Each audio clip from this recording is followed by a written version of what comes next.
Metal closes around your ribs, a cage shaped exactly like your body. Once the lock snaps shut, there's no sitting, no lying down, and definitely no mercy.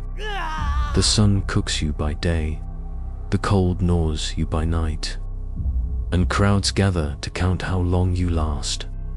This is the deadliest medieval punishment ever invented. To understand why it existed, we must step into the darkness that built it. The Middle Ages loved to pretend it was civilized. Cathedrals soared, kings preached order, priests promised salvation. Yet beneath that holy mask, humanity rotted.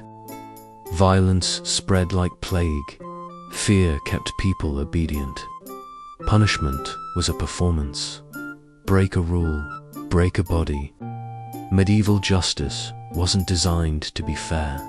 It was designed to be terrifying. Because if the punishment hurts enough, nobody follows your example. The crowd cheers. The victim screams. Order is restored. For now, trials existed, but truth rarely did. People lied to stay alive, so judges demanded proof from the heavens. Trial by ordeal. Hold a red-hot iron. Plunge your arm into boiling water. Stand arms outstretched before a crucifix. If wounds healed, God declared innocence. If not, God had spoken. Miracles were mandatory. Miracles were rare. By the 1200s, even the church realized heaven simply wasn't cooperating. So ordeals were banned, a victory for justice. One nightmare ended, a darker one began. The Inquisition arrived. The church claimed torture saved souls. Confess, and you might avoid hell. Refuse, and you faced hell on earth. Northern Italy favored the strappado. Your wrists tied behind your back. A rope yanks you upward. Your shoulders pop out of their sockets. Pass out from agony. They lower you, wait, lift again. Never kill, only shatter.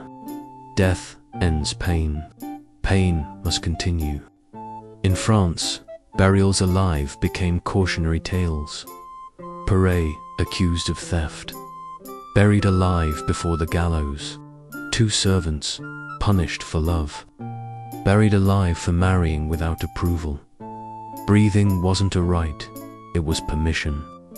Yet even these horrors cannot compare to what comes next. People called it coffin torture, but not the coffin you imagine. A gibbet, a metal cage shaped like a human body. Small, tight, too narrow to sit, too short to stand straight, too cruel to escape. Often used after death, to display a corpse, but for the worst offenders, used before death, because a dying body draws more eyes. Summer scorches flesh, winter freezes bone, birds wait for weakness, hunger hollows the soul, thirst razors the throat. Death wasn't punishment, death was relief, and relief was denied. A body becomes a billboard. Disobey, and you become the show. England 1537. Henry VIII breaks from Rome. Monasteries collapse. Catholics rebel. The pilgrimage of grace rises and falls. 18 Carthusian monks refuse the king. They are hung in chains on York's walls, not killed quickly, left to starve and rot as citizens walk below. Their bodies sway until the weather strips them clean. Robert Aske, the revolt's leader, meets the same fate. Rebellion ends where the wind blows bones. A magazine published in 1833 described a torture cage displayed in Kingston, Jamaica, almost certainly medieval in origin. Iron hoops clamped around joints, bars crushed ribs inward, handcuffs eliminated motion, feet braced on spikes so sharp that standing became suffering and falling became worse.